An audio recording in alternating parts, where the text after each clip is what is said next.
मध्य प्रदेश की राजधानी में स्थित जम्बूरी मैदान ठसाठस भरा हुआ था। भाजपा द्वारा आयोजित कार्यकर्ता महाकुंभ में शामिल होने के लिए लगभग 5 लाख कार्यकर्ताओं के जुटने की उम्मीद थी। इस कार्यक्रम में मोदी, आडवाणी समेत भाजपा अध्यक्ष राजनाथ सिंह, लोकसभा में नेता प्रतिपक्ष सुषमा स्वराज, वरिष्ठ नेता मुरली मनोहर जोशी, राज्यसभा में नेता प्रतिपक्ष अरुण जेटली, राष्ट्रीय संगठन महामंत्री रामलाल और प्रदेश प्रभारी अनंत कुमार वगैरह भी शामिल थे। मंच पर जैसे ही नरेंद्र मोदी और लालकृष्ण आडवाणी एक साथ नमूदार हुए, रैली में मौजूद तमाम समर्थकों ने तालियां बजाकर उनका स्वागत किया। आडवाणी ने अपना भाषण शुरू करने से पहले पार्टी के प्रधानमंत्री के उम्मीदवार नरेंद्र मोदी को गुलदस्ता भेंट किया। मोदी ने उनके पांव छुए, हालांकि आडवाणी ने उनकी तरफ देखा तक नहीं। मोदी की पीएम उम्मीदवारी के ऐलान के बाद आडवाणी और मोदी पहली बार किसी राजनीतिक कार्यक्रम में एक साथ नजर आ रहे थे। इस कार्यकर्ता महाकुंभ को सबसे पहले लालकृष्ण आडवाणी ने संबोधित किया। आडवाणी ने अपने संक्षिप्त भाषण में गुजरात के विकास कार्यों का उल्लेख करते हुए नरेंद्र मोदी की जमकर तारीफ की। लेकिन जिनको पार्टी ने आने वाले लोकसभा चुनाव के लिए पार्टी का प्रधानमंत्री के रूप में प्रत्याशी के नाते प्रस्तुति किया है, एक नरेंद्र भाई मोदी की यहाँ उपस्थिति या उनके सहयोगी दलों के साथ मिलकर के एनडीए की सरकारें बनी। और आज मैं कई कहना चाहता हूँ कि आने वाले विधानसभा के चुनाव में, आने वाले लोकसभा के चुनाव में केवल मात्र अगर हम ट्रैक रिकॉर्ड जो भारतीय जनता पार्टी का है या एनडीए का है हमारे सहयोगियों के साथ, उस ट्रैक रिकॉर्ड को लेकर के केंद्र का चुनाव हो, लोकसभा का चुनाव हो, चाहे प्रदेशों का चुनाव हो, हम उसकी तुलना करें कांग्रेस पार्टी के ट्रैक रिकॉर्ड से। और मुझे विश्वास है कि कोई दूसरी पार्टी, वह भारतीय जनता पार्टी या एनडीए से मुकाबला नहीं कर सकती, न कार्यक्रम की दृष्टि से, न जनता की सेवा की दृष्टि से, न नेतृत्व की दृष्टि से।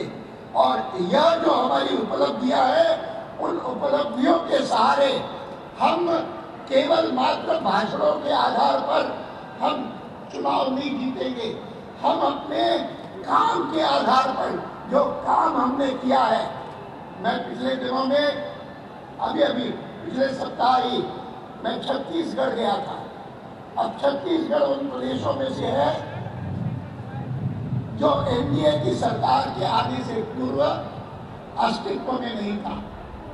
और वहां पर मुझे वहां के मुख्यमंत्री ने, डॉक्टर रमन सिंह जी ने इसलिए बुलाया था कि मैं वहां जाकर के एक नए पावर यंत्र का उद्घाटन करूं। मैंने तब कहा कि हिंदुस्तान को आजाद हुए 60 साल से ऊपर हो गए, लेकिन कितने प्रदेश हैं कि जो इस बात का गर्व कर सकते हैं कि हमारे प्रदेश में पावर की स्थिति ऐसी है कि हमारा कोई गांव ऐसा नहीं है कि जहां पर 24 घंटे बिजली न मिलती हो।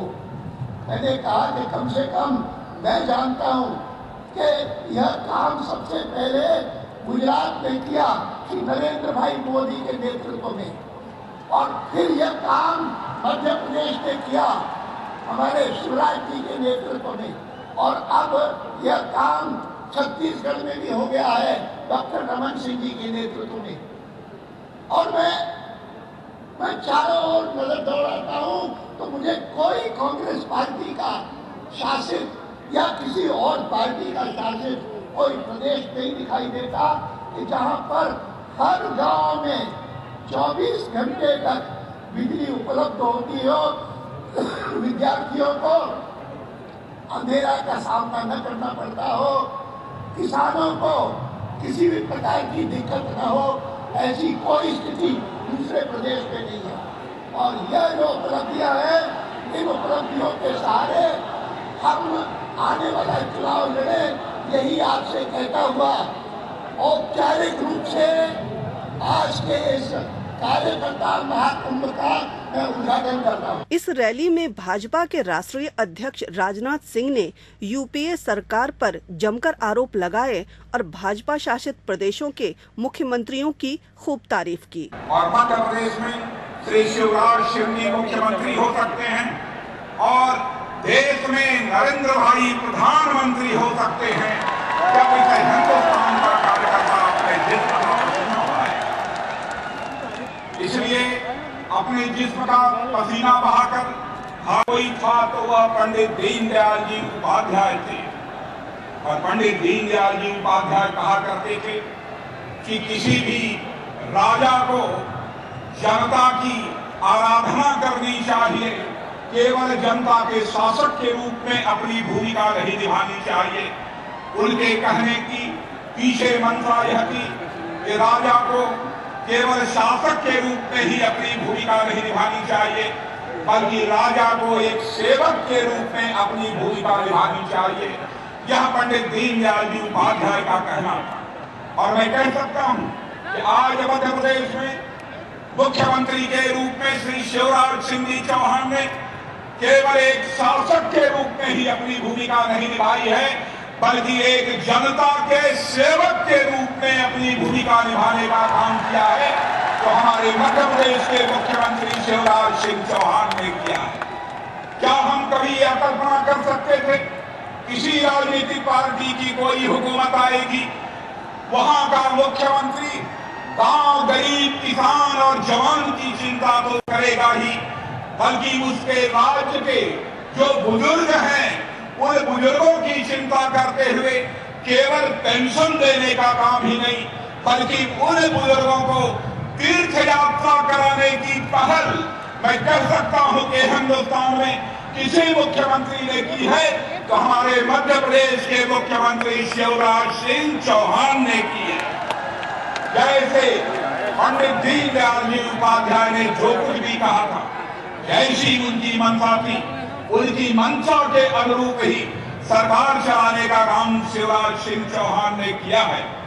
बहनों भाइयों, और मैं दावे के साथ कह सकता हूं कि जहां आज मध्य प्रदेश में मैं खड़ा हूं विचार व्यक्त करने के लिए, इसके पहले भी बहुत सारी कांग्रेस की सरकारें रही हैं। उन सरकारों को भी आपने देखा, भारतीय जनता पार्टी की सरकारों को भी आपने मध्य प्रदेश में देखा है।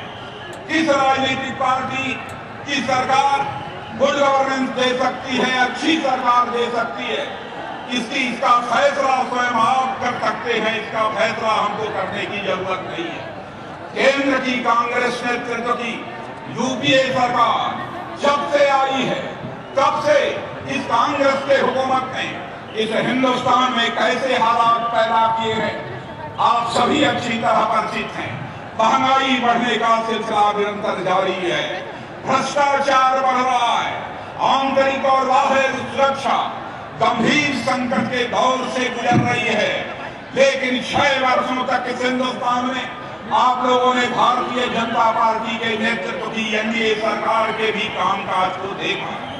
कौन इस सच्चाई को नकारेगा? स्वतंत्र भारत के इतिहास में लगातार 6 वर्षों तक महंगाई पर पूरी तरह से काबू पाने में कामयाबी यदि किसी ने हासिल की थी तो हमारे नेता श्रद्धेय अटल बिहारी वाजपेयी ने कामयाबी हासिल की। लेकिन जब से यह सरकार आई है तब से महंगाई बढ़ने का सिलसिला निरंतर जारी है। भ्रष्टाचार, जल, थल, नभ तीनों स्थानों पर भ्रष्टाचार के नए कीर्तिमान यदि स्थापित किया है तो इस कांग्रेस नेतृत्व की यूपीए सरकार ने भ्रष्टाचार के मामले में नए कीर्तिमान स्थापित किया है। 6 वर्षों तक जब हम लोगों की सरकार दिल्ली में थी, कोई उंगली उठाकर नहीं कह सकता था किसी मंत्री के ऊपर, किसी विभाग के ऊपर कोई भ्रष्टाचार का उस समय गंभीर आरोप लगा हो। इसीलिए मैं कहता अच्छी हुकूमत देने वाली राजनीतिक पार्टी इस हिंदुस्तान में यदि कोई है तो भारतीय जनता पार्टी है। और मैं नौजवानों को याद दिलाना चाहता हूं, आंकड़ा हमारा नहीं है, नेशनल सैंपल सर्वे ऑर्गेनाइजेशन जो भारत सरकार की एजेंसी है, उसी एजेंसी का आंकड़ा है 6 वर्षों के अंदर 98 से लेकर 2004 तक जहां हम लोगों ने 6 करोड़ 70 लाख रोजगार के नए अवसर सृजित करने में कामयाबी हासिल की थी, वहीं पर यह कांग्रेस की सरकार 2004 से लेकर 2010 के बीच इन 6 वर्षों में केवल 27 लाख रोजगार के नए अवसर सृजित किए हैं। सरकार, कांग्रेस की सरकार इस सच्चाई को भी स्वीकार करती है कि 80 से लेकर 2012 तक 32 वर्षों में हिंदुस्तान में जितनी भी नेशनल हाईवे बनी है, उसकी आधी हाईवे यदि बनी है तो 98 से लेकर 2004 के अंदर 6 वर्षों में भी वह सारी हाईवे बनी है, यानी भाजपा के शासनकाल में ही बनी है। और मैं यह भी कहना चाहता हूं, झूठ का सहारा लेकर यह सरकार इस देश की जनता की आंखों में धूल झोंकने की कोशिश कर रही है। आपने देखा होगा, कल का ही समाचार है, अजमेर ब्लास्ट में भावेश पटेल नामक एक अभियुक्त पकड़ा गया है। उस अभियुक्त ने यह अपना बयान दिया है कि कांग्रेस की सरकार के गृह मंत्री ने और इसी मध्य प्रदेश के रहने वाले एक पूर्व मुख्यमंत्री और कांग्रेस के राष्ट्रीय महासचिव ने उनसे यह कहा था कि राष्ट्रीय स्वयंसेवक संघ के जो प्रमुख हैं, मोहन भागवत जी का नाम लो, इंद्रेश कुमार का नाम लो, कि इन लोगों का हाथ यह ब्लास्ट कराने में, धमाका कराने में रहा है। यह उनसे कहवाने की कोशिश की गई थी और आज उसका खुलासा हो गया है। उस भावेश कुमार ने डंके की चोट पर कहा है कि जो कुछ भी मैंने कहा है अपने मन से नहीं कहा है, बल्कि कांग्रेस के लोगों ने जो हमसे कहवाया था उस आधार पर मैंने कहा है। इन सब सारी चीजों का खुलासा हो चुका है। मैं कांग्रेस के दोस्तों से कहना चाहता हूं कि जब तर्कों का अभाव हो जाता है तभी लोग झूठ का सहारा लेते हैं। इतिहास इस बात का साक्षी है कि जब झूठ का सहारा लेकर कोई हुकूमत बनी रहने की यदि कोशिश करती है तो उसका परिणाम बहुत ही भयंकर होता है। महाभारत का युद्ध आपने देखा है, पांडवों को पराजित करने के लिए कौरवों ने कैसे असत्य का सहारा लिया था, कैसे झूठ का सहारा लिया था, शकुनी को आगे कर दिया था। महाभारत युद्ध के रूप में उसकी परिणति हुई, लेकिन अंततोगत्वा विजय यदि हासिल हुई तो पांडवों को ही विजय हासिल हुई। चाहे आज कांग्रेस जितने भी असत्य का सहारा ले ले, चाहे जितने झूठ का सहारा ले ले, 2013 में आपके लोकप्रिय मुख्यमंत्री श्री शिवराज सिंह चौहान के नेतृत्व में होने जा रहा है। यहाँ तो हमें विजय प्राप्त होगी ही होगी और इस बार हैट्रिक लगाने में कामयाबी आप सबके प्रयास से ही हासिल करेगा कोई, तो आपके लोकप्रिय मुख्यमंत्री शिवराज सिंह चौहान हासिल करेंगे। मध्य प्रदेश में आप लोगों ने यदि शानदार सफलता की भारतीय जनता पार्टी को लेकर शिवराज सिंह चौहान की सरकार बना दी तो इसमें कहीं दो राय नहीं है कि 2014 में होने वाले लोकसभा के चुनाव में हमारे इस देश के सर्वाधिक लोकप्रिय नेता नरेंद्र भाई को भी भारत का प्रधानमंत्री बनने से दुनिया की कोई ताकत रोक नहीं सकती है। महाकुंभ में कार्यकर्ताओं को संबोधित करते हुए उमा भारती अपनी चिर परिचित शैली में नजर आईं। उन्होंने आयोजन में उपस्थित कार्यकर्ताओं की विशाल संख्या को कृष्ण का विराट रूप बताया। मोदी जी ने आडवाणी जी के बारे में मुझे बात कही और उन्होंने मुझे बात कही, वो बात मेरे ही मन की थी। उन्होंने बताया कि आडवाणी जी एक ऐसे व्यक्ति हैं, आमतौर पर नेता दूर से जैसे लगते हैं, अगर नेता दूर से अच्छे लगते हैं तो अधिकतर नेताओं का यह हाल होता है कि वो दूर से तो अच्छे लगते हैं, लेकिन जब उनके नजदीक जाते हैं तो वो अच्छे लगने कम हो जाते हैं। लेकिन नरेंद्र मोदी जी ने मुझे कहा कि उमा बेन, आडवाणी जी एक ऐसे नेता हैं जिनके जितने नजदीक जाओ वो उतने अच्छे लगने लग जाते हैं और उनके प्रति उतना आदर का भाव उत्पन्न होता है। ये अपने आप में ये बात जिसके मुंह से निकली वो नरेंद्र मोदी जी थे और ये जिनके बारे में निकली वो लाल कृष्ण आडवाणी जी थे। और इसलिए मैं कह सकती हूँ कि पंडित दीनदयाल उपाध्याय जी किस प्रकार के राजनीतिक दर्शन को प्रस्तुत करना चाहते थे राजनीतिक दर्शन हमें आडवाणी जी के रूप में देखने को मिलता है। आज से 10 साल पहले 2003 में इसी भोपाल में आडवाणी जी ने जब मेरे नेतृत्व की घोषणा की थी तो मुझे एक बात याद है। उस समय पर मध्य प्रदेश के जो मुख्यमंत्री थे कांग्रेस के, मैं उनका नाम नहीं लेना चाहती हूँ, लेकिन हमने उनका एक नाम रखा था। मैं वो नाम लूंगी तो झट उनका असली नाम आपको याद आ जाएगा। हमने उनका नाम रखा था मिस्टर बंटा ढाल, क्योंकि मध्य प्रदेश में 10 साल में बंटा ढाल हुआ था। तो जब मैं मध्य प्रदेश में आई उस समय पर मिस्टर बंटा ढाल अपने आप को बहुत स्मार्ट समझते थे, क्योंकि वो विदेश के पढ़े लिखे इंजीनियर थे। तो वो समझते थे कि उनका मुकाबला कोई कर नहीं सकता। लेकिन जब मैं मध्य प्रदेश में आई, अभी उन्होंने डेवलपमेंट के मामले में नरेंद्र मोदी जी को चुनौती दी है। मैं मिस्टर बंटा ढाल को कहूंगी कि पहले मेरी चुनौती को स्वीकार करो, इसके बारे में कि डेवलपमेंट किसको कहते हैं, विकास किसको कहते हैं। जब मैं मध्य प्रदेश में आई तो हमने सड़क, बिजली और पानी की बात करी, आपको याद होगा। हमने डेवलपमेंट की बात करी, हमने सड़क, बिजली और पानी की बात करी, और मिस्टर बंटा ढाल ने, कांग्रेस के महासचिव ने, जो आज अपने आप को विकास के लिए चुनौती दे रहे हैं, उन्होंने क्या कहा था? उन्होंने पूरे 1 साल के चुनाव में एक ही चीज को मुद्दा बनाया था। आपको याद है वो मुद्दा क्या था? पूरे देश के मीडिया के माध्यम से मैं कांग्रेस का दिमाग बताना चाहती हूँ कि उन्होंने क्या मुद्दा बनाया था। उन्होंने मुद्दा बनाया था कि छिंदवाड़ा जिले के जाम सांवली के हनुमान जी को उमा भारती ने हनुमान जयंती के दिन कलाकंद में अंडा खिला दिया है, और पूरे 1 साल तक वो इंजीनियर पढ़ा लिखा 10 साल का मुख्यमंत्री कलाकंद में अंडा उमा भारती ने खिला दिया। हनुमान जी के जन्मदिन पर केक में उमा भारती ने उनको अंडा खिला दिया। ये था मिस्टर बंटा ढाल का पूरा 1 साल का चुनाव का जो इशू था, वो ये था। और मैं कहती रही कि वो कलाकंद खिलाया था मैंने हनुमान जी को, और फिर मैंने अंत में कहा क्या इसको हनुमान जी को ही छोड़ दो, उनको फैसला करने दो। और 1 साल के बाद हनुमान जी ने फैसला सुना दिया, और फैसला क्या आया? फैसला ये आया कि कलाकंद भाजपा के हिस्से में आया, और अंडा कांग्रेसियों के मुंह के ऊपर जाकर के फेंका। इस तरह का फैसला आया, और वो कलाकंद आज तक मध्य प्रदेश की जनता को उसका स्वाद दे रहा है। इसलिए जब विकास की बात आती है तो विकास यानी क्या? अगर कोई चीज देखनी है तो गुजरात चाहिए, अगर कोई चीज देखनी है तो मध्य प्रदेश आइए। विकास का मतलब ये नहीं है कि आकाश को चुनने वाली इमारतें खड़ी हो जाएं। विकास का मतलब है कि हर गरीब आदमी के घर में 24 घंटे की बिजली पहुंच जाए, उसको विकास कहते हैं। हर एक को रोटी मिले, रोजगार मिले, सम्मान के साथ में जीने का हक मिले, उसको विकास कहते हैं। इसलिए विकास किसको कहते हैं? विकास इसको कहते हैं जब गरीब आदमी को इज्जत के साथ में जीने का हक मिले, उसके बच्चे को सरकारी स्कूल में अच्छी पढ़ाई मिले, वो अस्पताल में जाए तो उसको दवाई मिले, थाने में जाए तो उसको रिपोर्ट लिखाने को मिले। जब मैं बहुत छोटी थी तो मैंने अपने गांव में देखा था कि गांव के गरीब लोग हाथ जोड़कर खड़े थे, और कलेक्टर और एसपी बरगद के पेड़ के नीचे कुर्सी पर बैठे थे।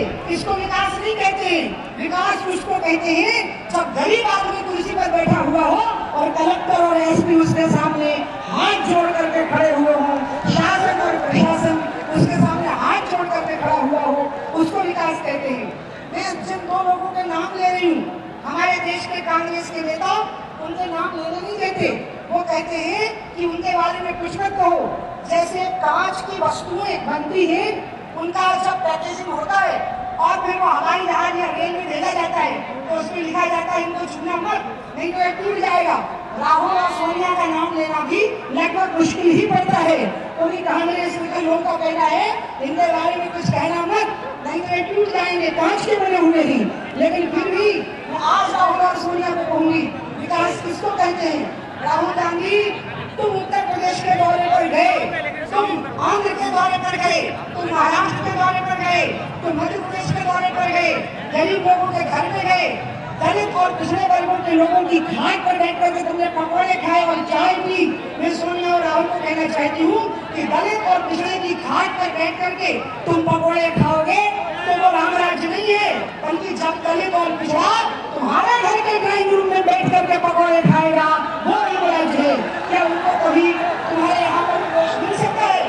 हमारे मध्य प्रदेश में हमारे मध्य प्रदेश के मुख्यमंत्री मेरे बड़े भाई शिवराज सिंह चौहान ने मध्य प्रदेश के हर गरीब वर्ग को मुख्यमंत्री निवास पर बुलाया, उनकी पंचायतें कराई, उनको 56 भोग कराए, गरीब मजदूरों के पांव धोए, उनकी पूजा करी, गरीब आदमी के घर में जाना और ये साबित करना कि हम भगवान राम हैं और तुम शबरी हो, हम तुम्हारा उद्धार करने के लिए आए हैं। ये कांग्रेस की परंपरा हो सकती है, भारतीय जनता पार्टी की परंपरा ये नहीं हो सकती है। और इसलिए बंधुओं, आज हमें विकास की परिभाषा बढ़नी है, नई परिभाषा बढ़नी है।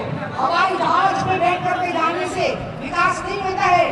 गरीब आदमी को बस में सुरक्षा और सम्मान के साथ बैठने को मिले, रेल में बैठने को मिले, सड़क पर चलने को मिले, रोजगार मिले, रोटी मिले, 2 टाइम की इज्जत की जिंदगी जीने के लिए मिले, यही विकास की परिभाषा है। और यही हमें मध्य प्रदेश में विकास की परिभाषा देखने के लिए मिली है। और मेरे बड़े भाई, जिनको मैं गुजराती में मोटा भाई कहती हूँ, उनको भारत भाग्य विधाता बनने के लिए जब मैं भारतीय जनता पार्टी से अलग की गई 5.5 साल के लिए, उस समय पर जिस कारण से जो मैंने मुख्यमंत्री की कुर्सी छोड़ी थी, तिरंगे के नाम पर मुख्यमंत्री की कुर्सी छोड़ी थी, आज अडवाणी जी यहाँ बैठे हुए, मैं वो सच्चाई पूरी जनता के सामने आपको बताना चाहती हूँ। मुझे अडवाणी जी ने कहा था कि तुम जमानत लो, क्योंकि तुमने तिरंगा फहरा करके कोई अपराध नहीं किया था। क्योंकि जब मैं हुगली में तिरंगा फहरा के आई थी, अडवाणी जी ने और अटल जी ने मुझे रिसीव किया था और उस समय पर अडवाणी जी ने गर्व व्यक्त किया था कि तुमने बहुत अच्छा किया जो वहां पर तुम तिरंगा फहरा करके आई। तब अडवाणी जी को याद होगा, मैंने उनको कहा था, दादा आपके कहने पर अभी तो मैंने कर्नाटक के हुगली में तिरंगा झंडा फहराया है, अब आगे आप कह दोगे तो लाहौर और कराची में भी तिरंगा झंडा फहरा करके आ जाएंगे। उसी समय पर कोई केस बना और जब मैं मुख्यमंत्री थी, सोनिया गांधी जी ने प्रधानमंत्री बनने की कोशिश की। मैंने सोनिया जी को चुनौती दी कि सोनिया जी, आप भारत की प्रधानमंत्री तभी बन पाएंगी जब मैं इटली की प्रधानमंत्री बन जाऊंगी, और अगर मैं इटली की प्रधानमंत्री नहीं बन सकती तो आप भारत की प्रधानमंत्री नहीं बन सकती। और फिर मेरे खिलाफ वारंट आया, मैंने मुख्यमंत्री की कुर्सी छोड़ी। मुझे उस समय पर अडवाणी जी ने कहा कि तिरंगा फहरा करके तुमने देशभक्ति का काम किया हो, तुम बिल्कुल इस्तीफा मत दो, खाली जमानत ले लो। तब मैंने दादा को कहा था कि दादा, मेरे लिए मुख्यमंत्री की कुर्सी बड़ी नहीं है, तिरंगे की शान बड़ी है, और इसलिए मैं मुख्यमंत्री की कुर्सी छोड़ूंगी। और आज भी मैं आपके बीच में कहती हूँ कि तिरंगे के लिए अपनी जान भी देनी पड़ी तो मैं उसके लिए तैयार रहूंगी, मुझे कभी उसका दुख नहीं रहेगा। मध्य प्रदेश के मुख्यमंत्री शिवराज सिंह चौहान ने अपने निराले अंदाज में ए से लेकर जेड तक ABCD सुनाई और हर अक्षर से एक घोटाला दिखाया जो कांग्रेस के शासनकाल में हुआ। बोफोर्स घोटाला, C से कॉमनवेल्थ घोटाला, D से देवास एंट्री और विलेज धार्मिक स्टॉक घोटाला, E से एम्प्लॉयमेंट गारंटी योजना और एनरॉन घोटाला, M से फोर्डर घोटाला, चारा घोटाला, G से गाजियाबाद भविष्य निधि और गुलाबी चना घोटाला, H से हर्षद मेहता स्टॉक मार्केट हवाला और हसन अली स्कैम, I से IPL फिक्सिंग, K से जुगवार, K से केतन मेहता घोटाला, L से LIC आवास लॉटरी घोटाला, M से मधुपुरा माइन घोटाला, N से नॉन बैंकिंग, O से ओरिएंटल बैंक घोटाला, P से पनडुब्बी घोटाला, Q से कैश फंड कोल्स और कोटा परमिट स्कैम, R से राशन कार्ड और राइस एक्सपोर्ट घोटाला, S से सत्यम शेयर घोटाला, T से टेलीकॉम 2G स्पेक्ट्रम घोटाला, U से UPI और यूरिया घोटाला, B से फॉक्सवैगन इक्विटी और बीडा घोटाला, W से वेस्ट बंगाल टेलीकॉम घोटाला, X से एक्सिस बैंक घोटाला, Y से यान घोटाला और Z से जमीन घोटाला। इन्हें A से लेकर Z तक कोई शब्द नहीं छोड़ेगा। ये हम भ्रष्टाचार की बात करते हैं, ऊट पटांगा आरोप लगाने की कोशिश करते हैं, लेकिन कार्यकर्ता साथियों, हम पूछना चाहते हैं कांग्रेस से, 2003 तक तुम्हारी सरकार थी, कुमार जी बता रही थी, कुमार जी के नेतृत्व में हम उस समय चुनाव लड़े थे, तब हालत क्या थी मध्य प्रदेश की। मैं पूछना चाहता हूँ कार्यकर्ता साथियों, मध्य प्रदेश में कई सड़कें बची थी क्या? कोई का बताओ रे, बची थी क्या? गड्ढों में सड़क थी कि सड़क में गड्ढा था ये पता नहीं चलता, लेकिन आजकल वो विदिशा गए और सड़क के गड्ढों की बात कर रहे थे। लेकिन मैं याद दिलाना चाहता हूँ, वो सड़क के गड्ढे नेशनल हाईवे की सड़क के गड्ढे थे, मध्य प्रदेश सरकार की सड़क के गड्ढे नहीं थे। मेरे कार्यकर्ता भाइयों और भाइयों, इसी मैदान में इसी दिन 25 सितंबर को 2008 में ये कार्यकर्ता महाकुंभ हुआ था। आपने एक संकल्प लिया था और वो संकल्प था भारतीय जनता पार्टी की सरकार बनाने का संकल्प। और मैंने 7 संकल्प लिए थे कार्यकर्ता भाइयों और बहनों, 7 संकल्प। पहला, बिजली, पानी और सड़क की व्यवस्था करेंगे। आज 95,000 किलोमीटर सड़कें बना के हमने मध्य प्रदेश को दे दी है। और कार्यकर्ता बहनों भाइयों, अगले 2 साल में कोई गांव मध्य प्रदेश का बिना बारामासी सड़क के नहीं बचेगा। सारे गांव में सड़कें होगी मध्य प्रदेश में। ये संकल्प हमने किया है। उस समय हमने सड़कें बनाई, जो बची सड़कें वो बनाएंगे। बिजली कितने घंटे मिलती थी जरा बता दो मेरे भाइयों, जोर से बोल के बताओ कितने घंटे मिलती थी? 2 घंटे 3 घंटे। पूरे मध्य प्रदेश को जिन्हें अंधेरे में धकेल दिया, वो आज उजाले की बात करते हैं। मैं गर्व के साथ कहता हूँ केंद्रीय नेतृत्व से, जब 5 साल पहले हमने कहा था कि हम 24 घंटे गांव में बिजली दे देंगे, कोई भरोसा नहीं करता था, कोई नहीं सकता, यह असंभव है। तब मैंने कहा था असंभव शब्द को शिवराज के, असंभव शब्द शिवराज के शब्दकोश में नहीं है बहनों और भाइयों।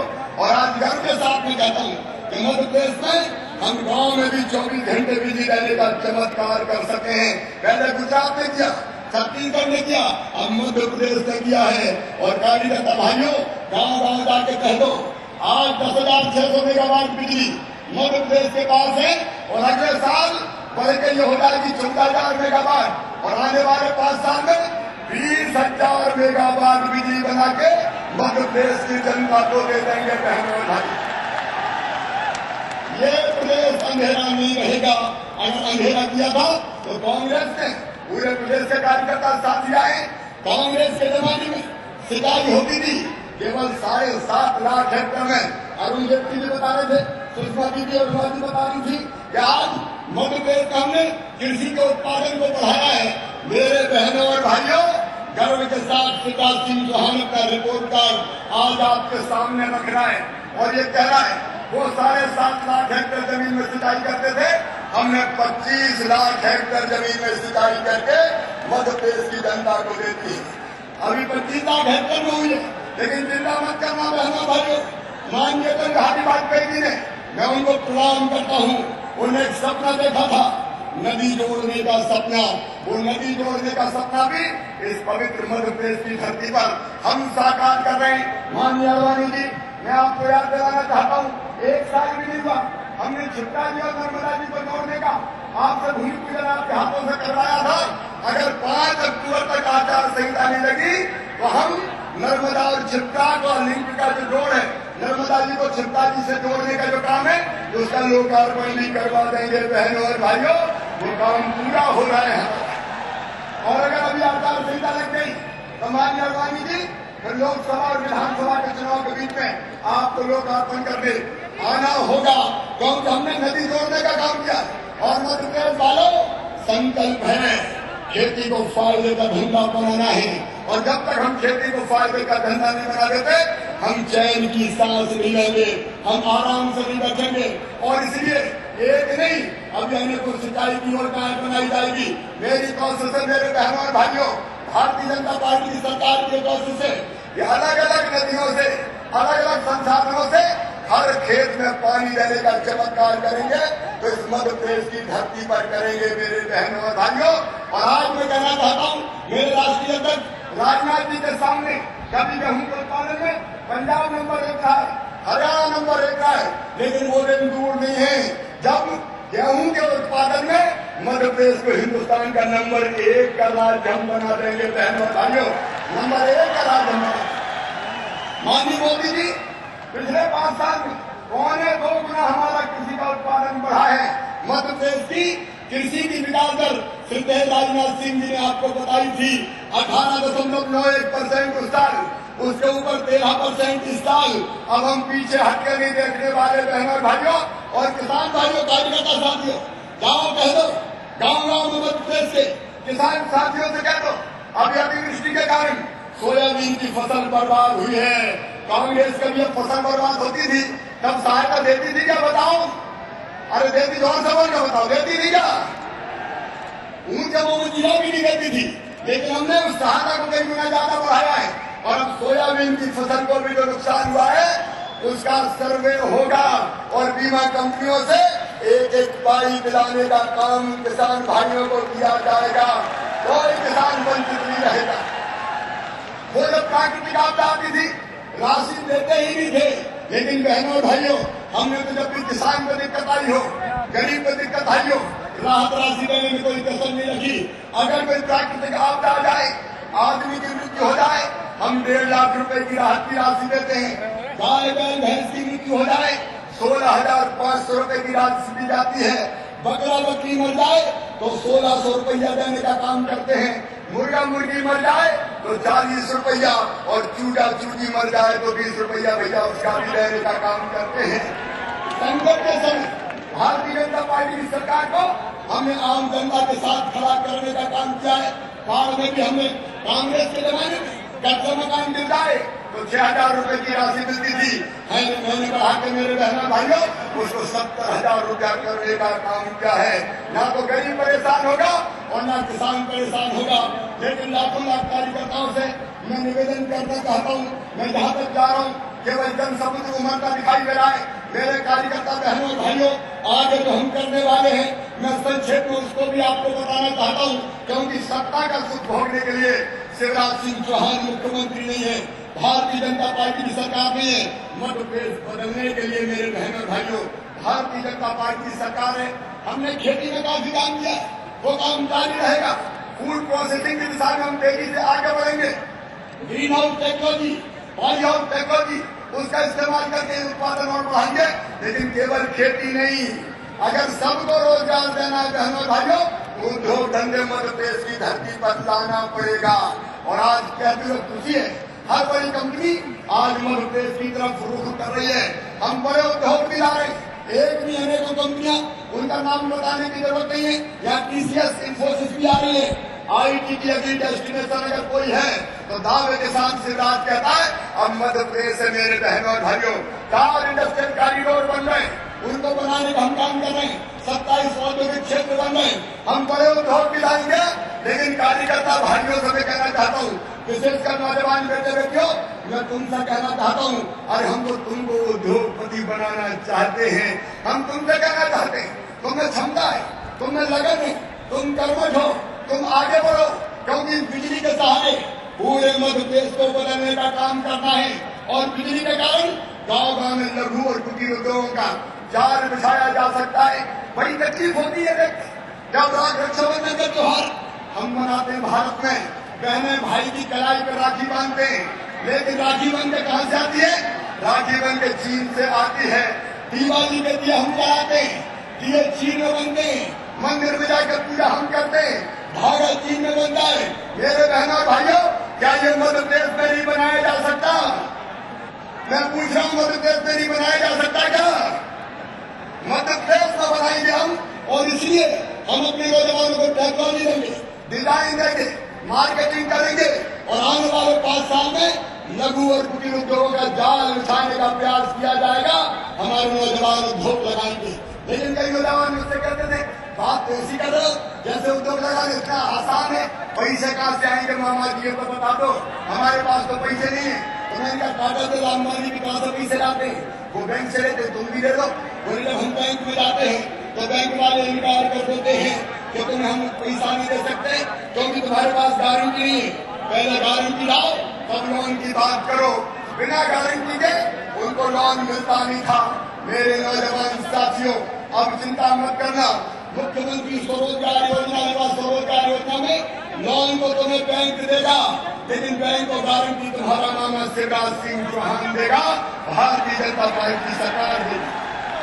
हमने फैसला किया, कई लोगों ने क्या करा, ये बच्चे पैसा खा के चले गए तो कितना पैसा खजाने से भरोगे? हमका 1000-2000 करोड़ का चले जाए, चिंता की बात नहीं है। लेकिन लघु और कुटीर उद्योगों में जाल बिछाया जाएगा। मैं कोरिया का उदाहरण देना चाहता हूँ आपको। 70 के दशक में कोरिया में 60% से ज्यादा आबादी कृषि पर निर्भर करती थी। बाद में कोरिया ने तय किया और उन्होंने तय किया उद्योग के क्षेत्र में आएंगे। 5 सेक्टर उन्होंने चयन किया था। और अब की अर्थव्यवस्था बिल्कुल बदल गई है। अकेली खेती गरीबी नहीं मिटा सकती। उद्योग और मेरे नौजवान साथियों 5 सेक्टर मैंने चुने हैं। आज शिवराज सिंह चौहान आपको बताना चाहता है, हम दवाइयों के निर्माण के क्षेत्र में, टेक्सटाइल के क्षेत्र में, ऑटोमोबाइल के क्षेत्र में, फूड प्रोसेसिंग और IT इंडस्ट्री को बढ़ावा देंगे और इन क्षेत्रों में 5 साल में मध्य प्रदेश हिंदुस्तान का अगुआ राज्य बन जाए, इस बात की कोशिश करेंगे। बहनों और भाइयों, ये निवेश होगा, निवेश से रोजगार मिलेगा और रोजगार से रेवेन्यू आएगा और मध्य प्रदेश की अर्थव्यवस्था आगे बढ़ती चली जाएगी। लेकिन मुझे एक बात की बहुत तकलीफ है, वो मैं आपके साथ शेयर करना चाहता हूँ।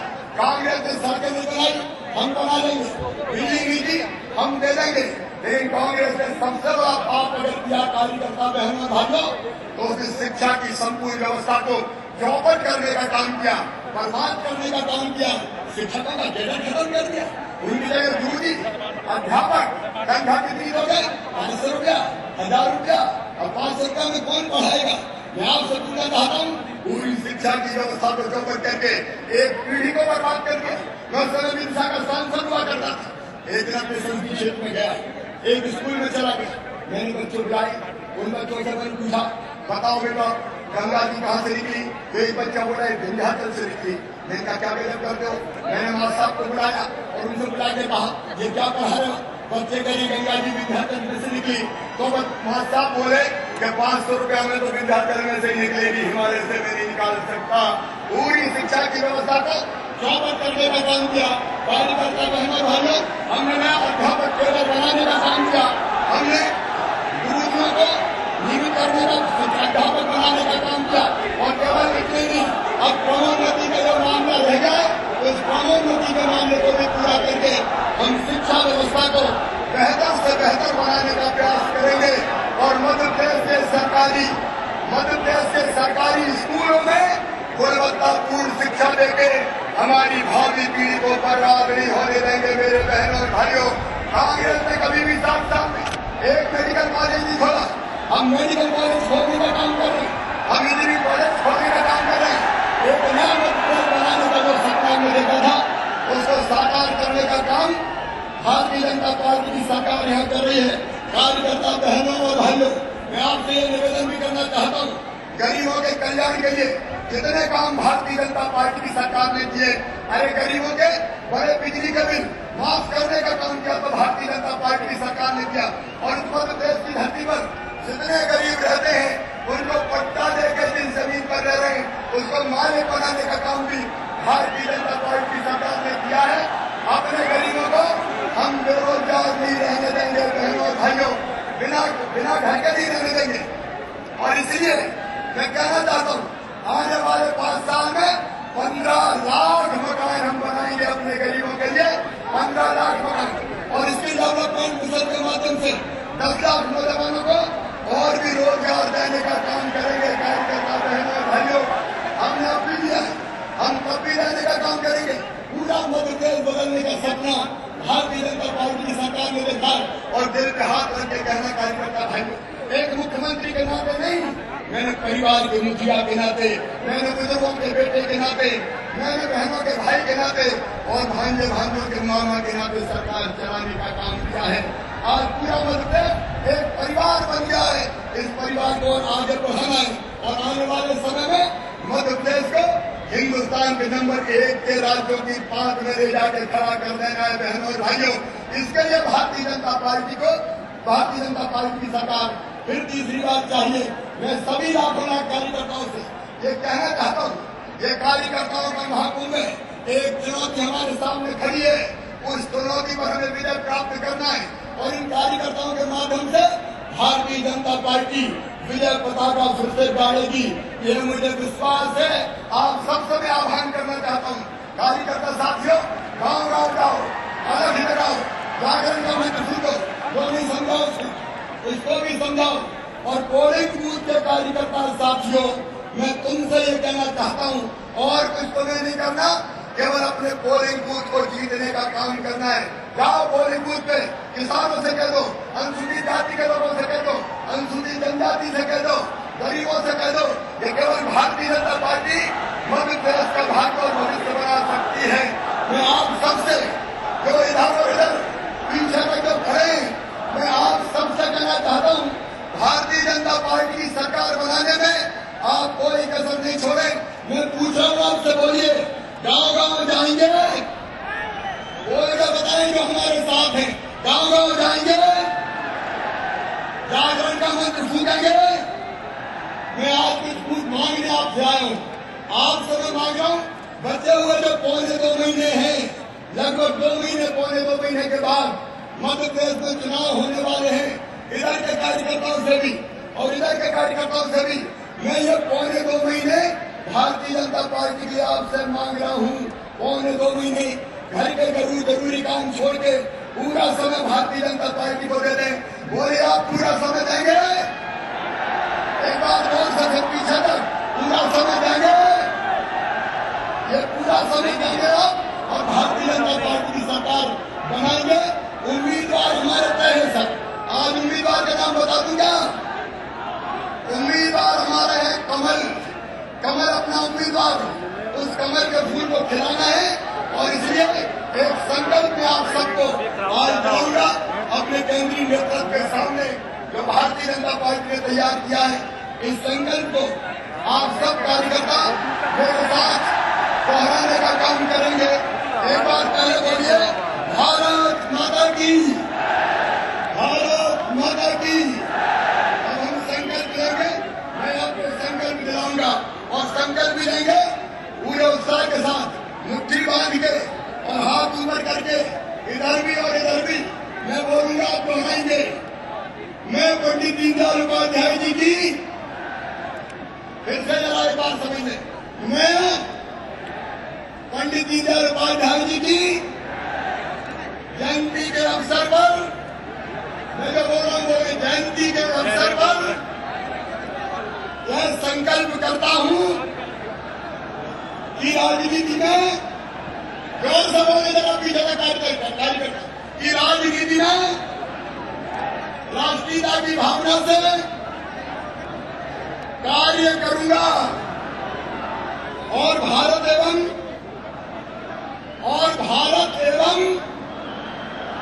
भारतीयता के विरुद्ध होने वाले हर हमले का मुकाबला करूंगा। मैं यह संकल्प करता हूं कि महंगाई और भ्रष्टाचार मुक्त भारत बनाने के लिए कांग्रेस विहीन मतदान केंद्र और कांग्रेस मुक्त भारत बनाऊंगा। मैं संकल्प करता हूँ कि आतंकवाद और नक्सलवाद की चपेट में आए निरपराध नागरिकों और देश के भीतर एवं सीमा पर शहीद हुए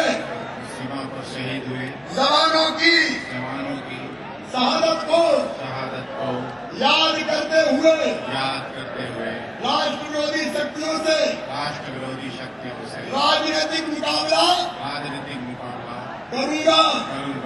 मैं संकल्प करता हूँ कि मध्य प्रदेश की संपूर्ण समृद्धि एवं जन कल्याण के लिए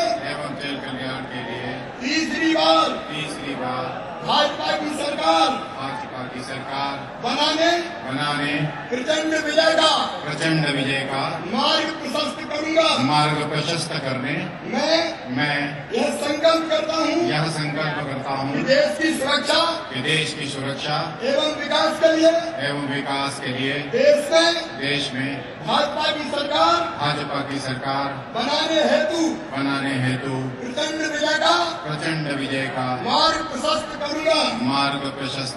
और इस संकल्प के साथ एक गगनभेदी नारा हम सब लोग मिलकर लगाएंगे।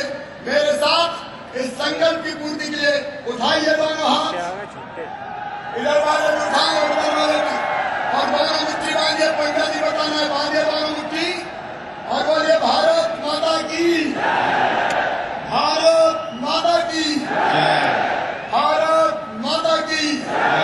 धन्यवाद, प्रणाम, नमस्कार। नरेंद्र मोदी ने कार्यकर्ताओं से कांग्रेस को देश से उखाड़ फेंकने की अपील करते हुए कहा कि यह गांधी जी का सपना है उन्होंने कहा, हमें गांधी जी का सपना पूरा करना चाहिए क्योंकि गांधी जी का सपना कांग्रेस को उखाड़ फेंकना था। कुल मिलाकर कार्यकर्ताओं का यह महाकुंभ भाजपा के लिए शक्ति प्रदर्शन के साथ साथ एका प्रदर्शन का अवसर भी रहा। सार्वजनिक जीवन में सभाओं को संबोधित करने का अवसर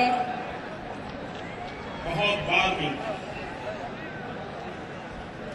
कार्यकर्ताओं की मीटिंग, कार्यकर्ताओं के सम्मेलनों में भी जाने का अवसर मिलता है। लेकिन भाइयों बहनों, आज मध्य प्रदेश भारतीय जनता पार्टी ने करके दिखाया है, वो शायद किसी के बस का रोग नहीं।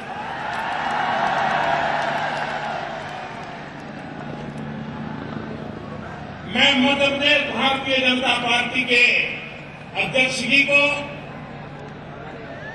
मुख्यमंत्री जी को, उनकी पूरी टीम को और पार्टी के लक्षावधिक कार्यकर्ताओं को अभिनंदन करता हूं, वंदन करता हूं। उन्होंने आज संगठन शास्त्र का एक नया आयाम सिद्ध कर दिया है और इसलिए आप सब अभिनंदन के अधिकारी हैं, बधाई के अधिकारी हैं। भाइयों बहनों, मैं सोच रहा था कि पंडित दीनदयाल उपाध्याय जी को उत्तम से उत्तम श्रद्धांजलि क्या हो सकती है। वो कौन सा तरीका हो सकता है जिस तरीके से हम पंडित दीनदयाल उपाध्याय जी को हम श्रद्धांजलि दें। मैं मानता हूं मध्य प्रदेश भारतीय जनता पार्टी ने, आप सब कार्यकर्ताओं ने सारे देश को एक नई राह दिखाई है कि पंडित दीनदयाल जी को इससे बढ़िया कोई उत्तम श्रद्धांजलि नहीं हो सकती, क्योंकि वो जीवन भर संगठन के विस्तार के लिए, कार्यकर्ता के विकास के लिए, पार्टी की प्रगति के लिए अपना पल पल इस संगठन को समर्पित किया था। चढ़े बेटी, चढ़े बेटी, चढ़े बेटी, ये जिस महापुरुष ने जी करके सिखाया था और हिंदुस्तान के नक्शे, राजनीतिक नक्शे कदम पर जब हमारा नामो निशान नहीं था, उस समय हर कार्यकर्ता के दिल में आशा और विश्वास का संचार करने का पवित्र कार्य जिस महापुरुष ने किया था, उनकी आज जन्म जयंती पर इतना बड़ा समागम, मैं समझता हूं ये पंडित दीनदयाल जी को मध्य प्रदेश के द्वारा दी गई उत्तम से उत्तम श्रद्धांजलि है और इसलिए मैं आपको भी वंदन करता हूं। भाइयों बहनों, मुझे पंडित दीनदयाल जी के दर्शन करने का सौभाग्य नहीं मिला, लेकिन कुशाभाव की उंगली पकड़ करके चलने का सौभाग्य मिला और कुशाभाव को देख करके लगता था कि पंडित दीनदयाल जी की संगठन की कार्यशैली क्या होगी। पंडित दीनदयाल जी ने एक एक कार्यकर्ता को जोड़ करके इतना संगठन का बड़ा ताकत कैसे पैदा की होगी। भारतीय जनसंघ के जन्मदाता डॉक्टर श्यामा प्रसाद मुखर्जी ने एक बार कहा था कि अगर मेरे पास 2 दीनदयाल हो तो मैं हिंदुस्तान की राजनीति का नक्शा पलट दूंगा। आप कल्पना कर सकते हैं वो दीनदयाल जी कितने दीर्घदृष्टा होंगे, कितने सामर्थ्यवान होंगे कि जिनके लिए श्यामा प्रसाद मुखर्जी ने ये शब्दों की रचना की। भाइयों बहनों, मैं आज जब पंडित दीनदयाल उपाध्याय जी की जन्म जयंती पर आपसे बात कर रहा हूं, तब हम कार्यकर्ताओं को स्मरण होना चाहिए कि 2015 और 2016 पंडित दीनदयाल उपाध्याय जी की शताब्दी का वर्ष है। हम आज संकल्प करें कि हम पंडित दीनदयाल उपाध्याय जी की शताब्दी किस प्रकार से मनाएंगे। पंडित दीनदयाल उपाध्याय जी की शताब्दी मनाने का हमारा संकल्प क्या होना चाहिए। भारतीय जनता पार्टी के कार्यकर्ता के नाते मैं भी आप ही की तरह एक छोटा कार्यकर्ता हूं। हम सब कार्यकर्ताओं के मन में सपना होना चाहिए कि 15-16 में जब देश और दुनिया पंडित दीनदयाल उपाध्याय जी के जन्मशती मनाएगी, तब हिंदुस्तान के शासन पर भारतीय जनता पार्टी का राज होगा।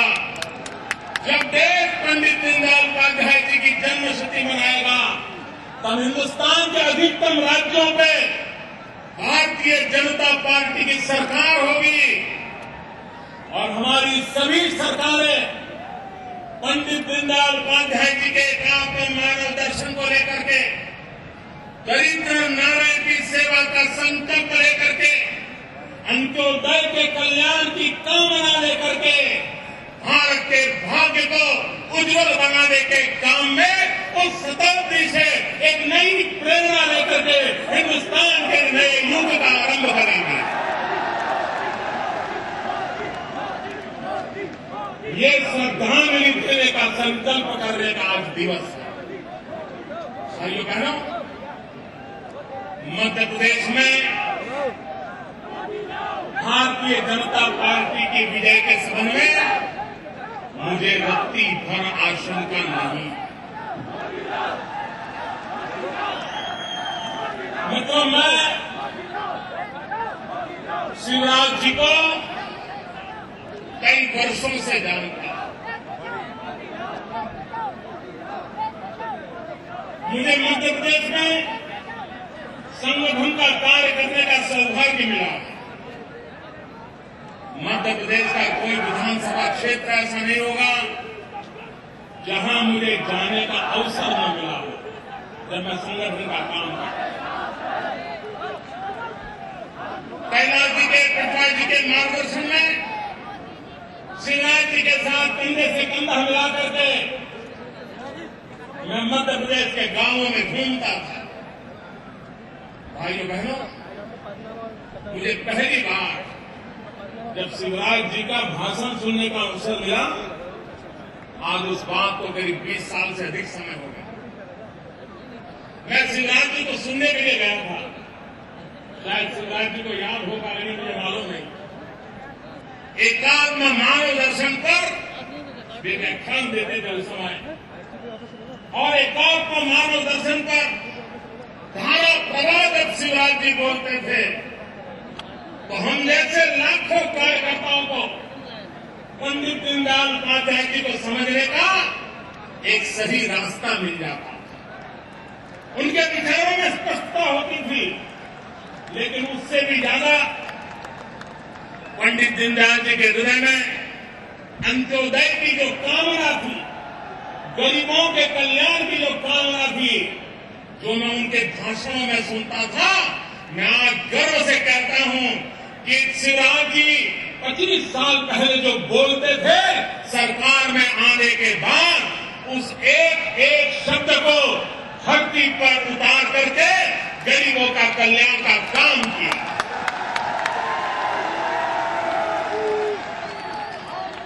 भाइयों बहनों,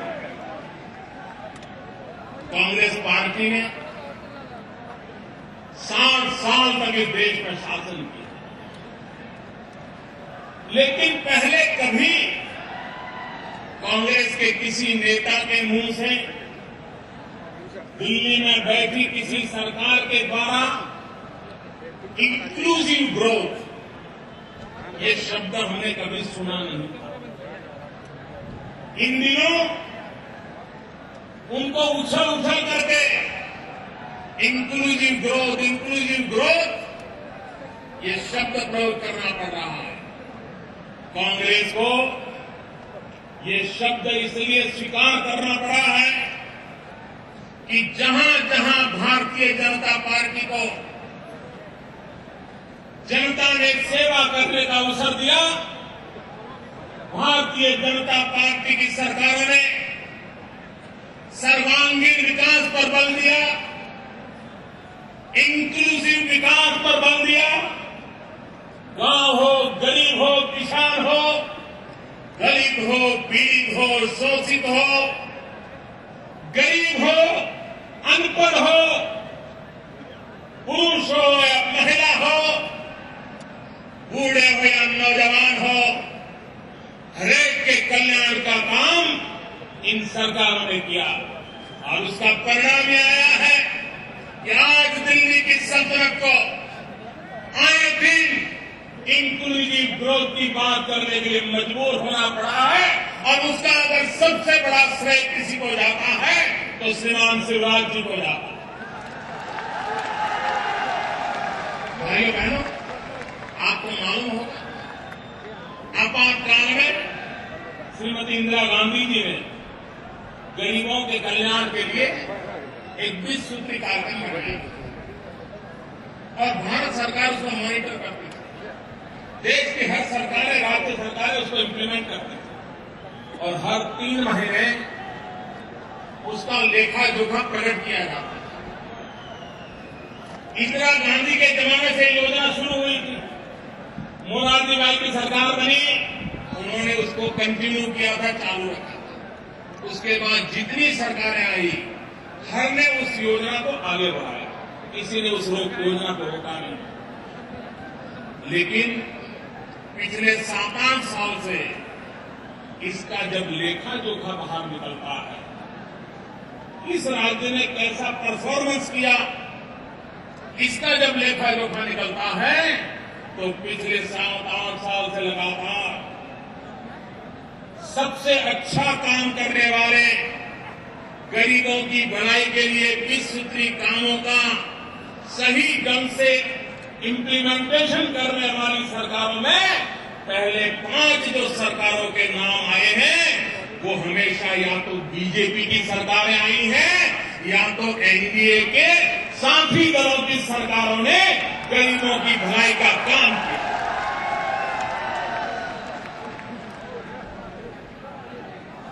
कांग्रेस की एक भी सरकार पिछले 9 साल में गरीबों की भलाई के एक भी काम में हिंदुस्तान के अंदर अच्छी स्थिति में काम नहीं किया है। एक बार मेरे से गलती हो गई, मैंने ये बात हमारे मुख्यमंत्रियों की मीटिंग में बता दी। वहां पर बैठे हुए कांग्रेस के नेताओं ने सुना, वो चौंक गए, उन्होंने जानकारियां इकट्ठी की तो मेरी बात सही निकली कि सारी बीजेपी की सरकारें ही गरीबों के कल्याण के काम में सबसे आगे हैं। तो कांग्रेस ने क्या किया, आप कल्पना नहीं कर सकते दोस्तों। दिल्ली में बैठी हुई सरकार ने अपने राज्यों को कुछ अच्छा कर दिखाने के लिए नहीं कहा, उन्होंने क्या किया, हर 3 महीने जो लेखा जोखा लेते थे, जो सार्वजनिक किया जाता था, वो करना बंद कर दिया ताकि कांग्रेस की बेइज्जती बंद हो जाए। आपके मुंह में इंक्लूसिव बात की बात शोभा नहीं देती। भाइयों बहनों, आप देखिए यहां कांग्रेस के पास पटना जी के बाद 10 साल कांग्रेस के पास सरकार रही और पटवा जी ने, कैलाश जी ने जिस प्रकार से मध्य प्रदेश को नई ऊंचाइयों पर ले जाने के लिए प्रयास किए थे, जो सफल योजनाएं बनाई थी, मध्य प्रदेश बीमारू राज्य से बाहर निकलने के लिए छटपटा रहा था। पटवा जी की सरकार कुछ न कुछ करके प्रयास कर रही थी, लेकिन अचानक उस सरकार को जाना पड़ा और बाद में कांग्रेस की सरकार 10 साल रही। जो काम पटवारी करके गए थे वो सारे कामों को मिट्टी में मिला दिया। मध्य प्रदेश से फिर से बीमारू राज्य बना के छोड़ा, लूट चली दोस्तों। मैं मध्य प्रदेश की जनता से कहना चाहता हूं, मैं आग्रह करना चाहता हूं, पटवारी की सरकार के बाद आपसे चूक हो गई और आपने ये मध्य प्रदेश कांग्रेस के हवाले किया। 10 साल में कांग्रेस ने मध्य प्रदेश को तबाह कर दिया, बर्बाद कर दिया। आज शिवराज जी के नेतृत्व में मध्य प्रदेश उठ खड़ा हुआ है। अब मध्य प्रदेश दौड़ने के लिए तैयार हो गया है। आज मध्य प्रदेश हिंदुस्तान के समृद्ध राज्यों की स्पर्धा में आगे निकलने के लिए प्रतिबद्ध हो गया है। ऐसे समय अगर कोई चूक हो गई, कोई कमी रह गई, तो भाइयों बहनों, ये कांग्रेस पार्टी 10 साल से भूखी पार्टी है।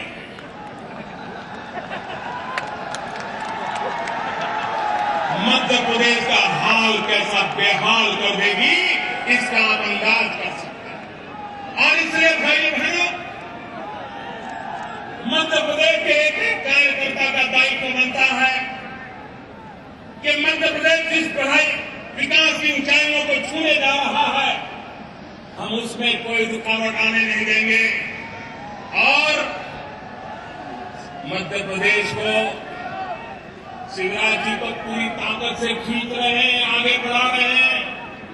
भारतीय जनता पार्टी का एक एक कार्यकर्ता विकास के फल गरीब के घर पहुंचाने के लिए एड़ी चोटी का झोर लगा रहा है। लेकिन मुसीबत ये है कि दिल्ली की सरकार शिवराज जी को चैन से बैठने नहीं देती। आए दिन अड़ंगे डालती है। कोई अच्छी योजना लेकर के जाए, दिल्ली की सरकार उस योजना को न होने के लिए हर प्रकार के कारनामे करती है। भाइयों बहनों, दिल्ली में अटल जी अडवाणी जी की सरकार, लेकिन कभी हिंदुस्तान की किसी दल की सरकार ने अटल जी अडवाणी जी की सरकार के लिए शिकायत नहीं की। यहां बैठे हुए अनेक लोग दिल्ली में एनडीए की सरकार में मंत्री थे। हिंदुस्तान के विरोध विपक्ष की सरकारों ने भी कभी एक बार भी शिकायत नहीं की थी कि एनडीए के कारण हमारे राज्य को परेशानी हो रही है। भाइयों बहनों, आज दिल्ली की सल्तनत हिंदुस्तान के उन राज्य जिन राज्यों ने कांग्रेस को वोट नहीं दिया है, उन जनता को जितनी परेशानियां कर सकती है उसे करने में कोई पीछे नहीं रहती है।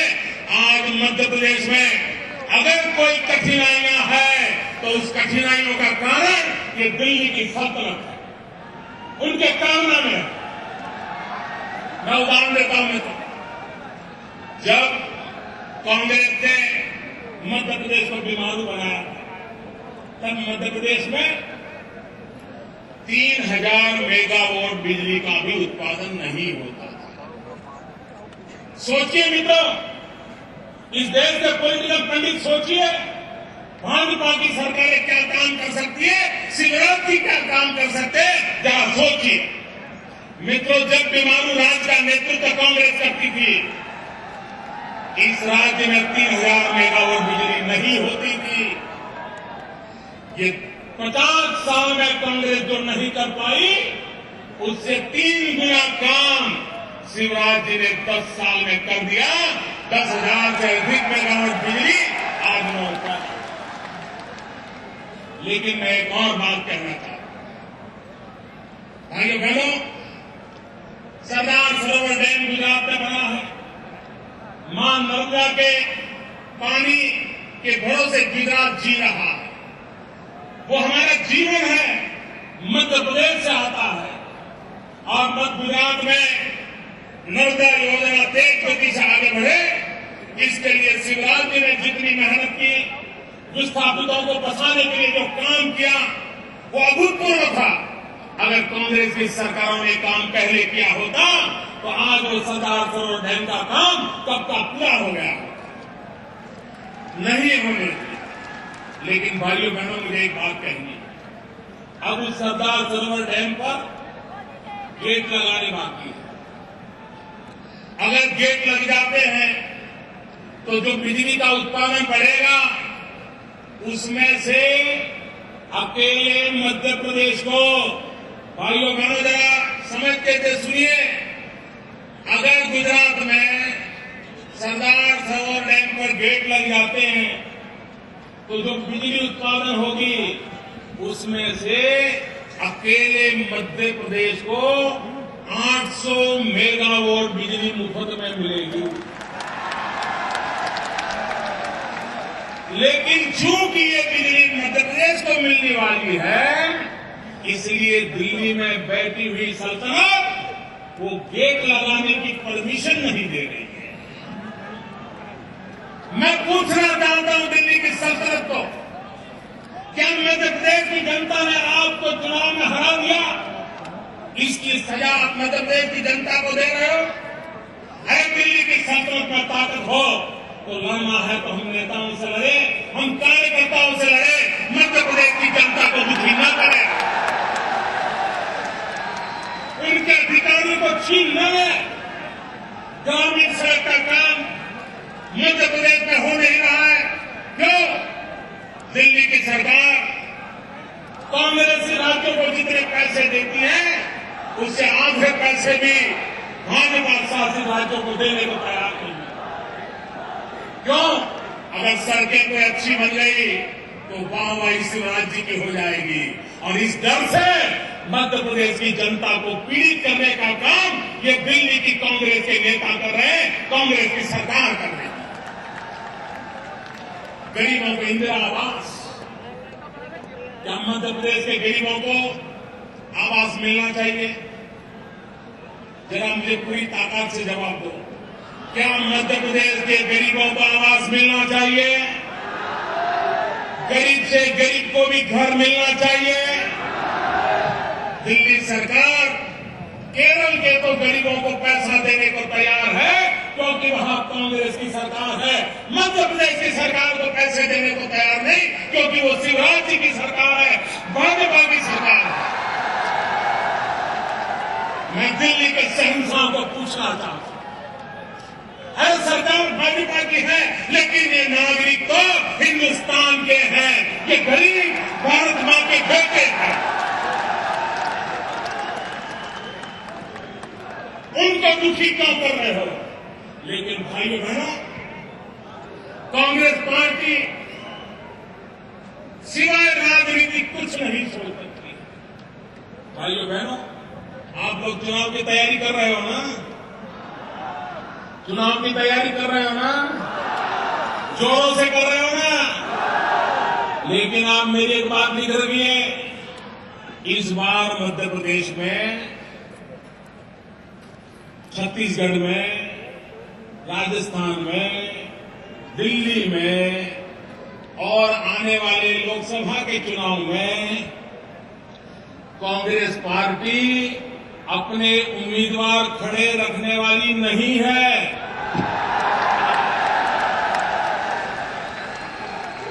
अगला चुनाव कांग्रेस नहीं लड़ेगी, अगला चुनाव सीबीआई लड़ने वाली है। सीबीआई,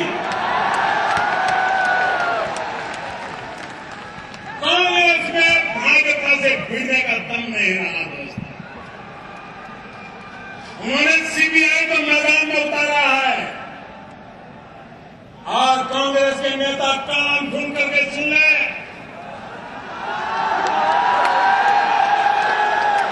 आपातकाल के दमन चक्र को याद कर ले,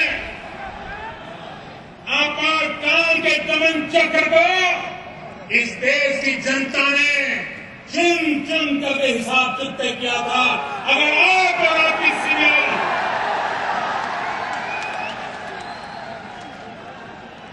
हिंदुस्तान के निर्दोषों पर जुल्म करने के लिए काम आने वाली है तो कांग्रेस के तख्त पर बैठे हुए शहंशाह लिख करके रखे, हिंदुस्तान आपको माफ नहीं करेगा। चुन चुन करके देश आपका हिसाब चुकता करेगा। भाइयों बहनों,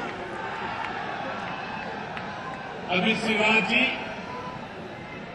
घोटालों का एबीसी सुना रहे थे, A to Z कैसे कैसे घोटाले हुए उसका नाम गिना रहे थे। लेकिन अगर आंकड़ों में ये कितने पैसे होते हैं, ये कितने रुपये हड़प कर दिए गए हैं, ये अगर हम भोपाल से लिखना शुरू करें, अगर हम भोपाल में 1 लिखे और फिर 0 करते करते करते आगे बढ़े तो दिल्ली जनपद तक आखिरी 0 पहुंचेगा। इतने अरबों खरबों रुपयों का, इतने अरबों खरबों रुपयों का माल खा रहे हैं देश का। भाई बहनों, चुनाव पहले भी आए, जय पराजय पहले भी हुए, लेकिन मेरे कार्यकर्ता भाइयों बहनों, इस चुनाव में आपको तय करना है। आप तो गरीबी में पैदा हुए होंगे, आपको तो शिक्षा पाने में कठिनाई आई होगी, आपको बीमारी में दवाई प्राप्त करना कठिन हुआ होगा, लेकिन क्या आप अपने संतानों को गरीबी में रहने के लिए मजबूर करना चाहते हो? क्या आप अपने बच्चों को अशिक्षित रहने के लिए मजबूर करना चाहते हो? क्या आप अपने बच्चों को बीमारी में दवाई न मिले ऐसा चाहते हो? क्या आप चाहते हो कि गरीब को घर न मिले? अगर आप ये नहीं चाहते हो तो चुनाव में मतदान इन सारी कठिनाइयों से मुक्ति के लिए मतदान करना होगा, आपकी भलाई के लिए मतदान करना होगा। भाइयों बहनों, आज जितने सर्वे आते हैं सारे सर्वे भाजपा के पक्ष में आते हैं। आज जितने सर्वे आते हैं शिवराज जी की वाहवाही हो रही है, रमन सिंह जी की वाहवाही हो रही है, वसुंधरा जी की वाहवाही हो रही है, हमारे एक एक राज्य के नेताओं की वाहवाही हो रही है। चारों तरफ भाजपा का जयकारा चल रहा है। सब लोग कहते हैं इस बार तो भाजपा की आंधी है।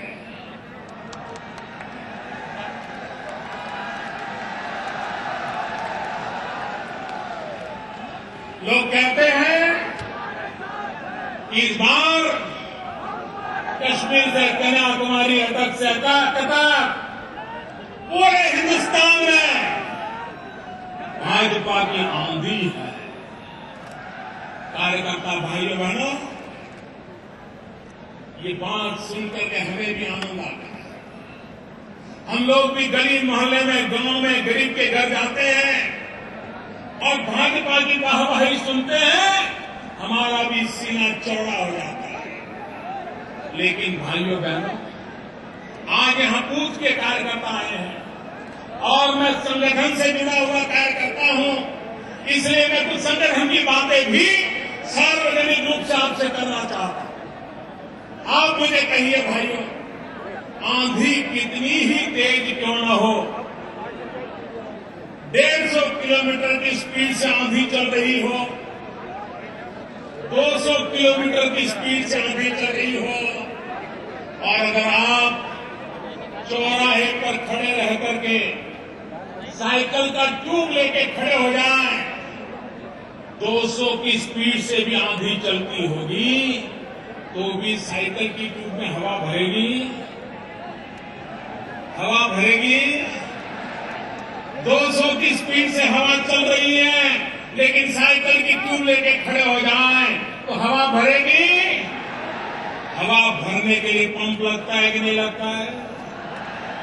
भाइयों बहनों, पोलिंग बूथ में भारतीय जनता पार्टी के हर कार्यकर्ता ने इस आंधी को मतपेटी तक ले जाना, ये सबसे प्रमुख काम है। मतपेटी भरेगी कार्यकर्ताओं के पुरुषार्थ से, मतपेटी भरेगी कार्यकर्ताओं के संपर्क से, मतपेटी भरेगी कार्यकर्ताओं के प्रति सामान्य मानवीय के विश्वास से। और इसलिए इतनी बड़ी मात्रा में सारे बूथ के कार्यकर्ता जब लौट रहे हैं, भाइयों बहनों, इस देश में महात्मा गांधी की चर्चा सबने की। आए दिन महात्मा गांधी के नाम का चर्चा हर कोई करता है, लेकिन महात्मा गांधी का एक सपना अधूरा रह गया है। महात्मा गांधी की एक इच्छा अभी उसे पूरा करना बाकी है। करेंगे भैया? दो हाथ ऊपर करके पूरी ताकत से बताइए, क्या महात्मा गांधी की इच्छा पूरी करेंगे? महात्मा गांधी का सपना पूरा करेंगे? महात्मा गांधी की इच्छा परिपूर्ण करेंगे? आप मुझे पूछा तो नहीं उनकी क्या इच्छा थी, ऐसे ही हाँ कह दिया। भाइयों बहनों, महात्मा गांधी जी की जीवन के अंतकाल में इच्छा थी इस देश में से कांग्रेस को बिखेर दिया जाए। महात्मा गांधी की इच्छा थी हिंदुस्तान से कांग्रेस को खत्म कर दिया जाए, लेकिन कांग्रेस के लोगों ने महात्मा गांधी की एक इच्छा पूरी नहीं की। महात्मा गांधी की इच्छा पूरी करने का जिम्मा ये लाखों कार्यकर्ता हमारे सर पर है। करेंगे, करेंगे, करेंगे।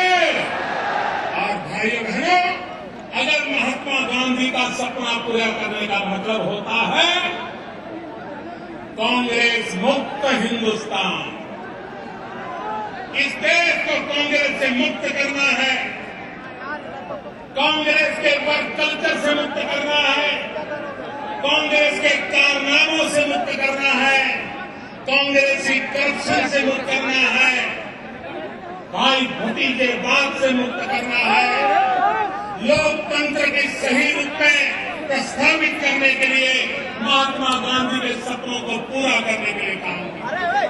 और अगर हिंदुस्तान को कांग्रेस से मुक्त बनाना है तो भाइयों बहनों, हमारा काम है हमारे पोलिंग बूथ को कांग्रेस मुक्त पोलिंग बूथ बनाइए। यहाँ 50,000 से अधिक पोलिंग बूथ के कार्यकर्ता मेरे सामने